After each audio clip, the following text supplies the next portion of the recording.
அல்லேலூயா. ஆண்டவரை நாம் துதிப்போம். அவர் துதிகள் மத்தியிலே வசிக்கிறவர்.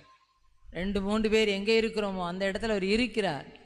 அதற்காக ஸ்தோத்திரம். அல்லேலூயா. உமக்கு அல்லேலூயா. எல்லா நாளும் உமக்கு ஆண்டவருடைய நாமத்துக்கே ஸ்தோத்திரம். எல்லா நாளும் ஆண்டவருக்கே துதி. எல்லா நாளும் அவரை நம்ம துதிக்க போகிறோம். எல்லா நாளும் அவருக்கு நாம் நன்றி செலுத்துவோம். எல்லா நாளும் அவரை துதித்து துதித்து துதித்து பாடி மகிழ்ந்து கொண்டாடுவோம். ஆண்டவர் நமக்கு அநேக நன்மைகளை, ஏராளமான கிருபைகளை நமக்கு அளித்திருக்கிறார்.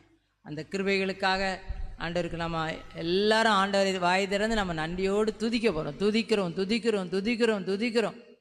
எல்லா கடந்த நாட்கள் துன்பம், கடந்த துன்பத்தின் காலங்களில் அடைந்த துயரங்களில் எங்களை பாதுகாத்து கண்ணீரை தொடச்சி எங்களை பார்த்து தப்புவித்து நடத்தினதுக்காக ஸ்தோத்திரம்.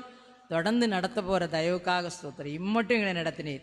இன்னும் வரப்போகிற நாட்களிலும் எங்களை நடத்த போகிறதுக்காக நன்றி தகப்பனே. நன்றியோடு துதிக்கிறோம். ஸ்தோத்திரம்.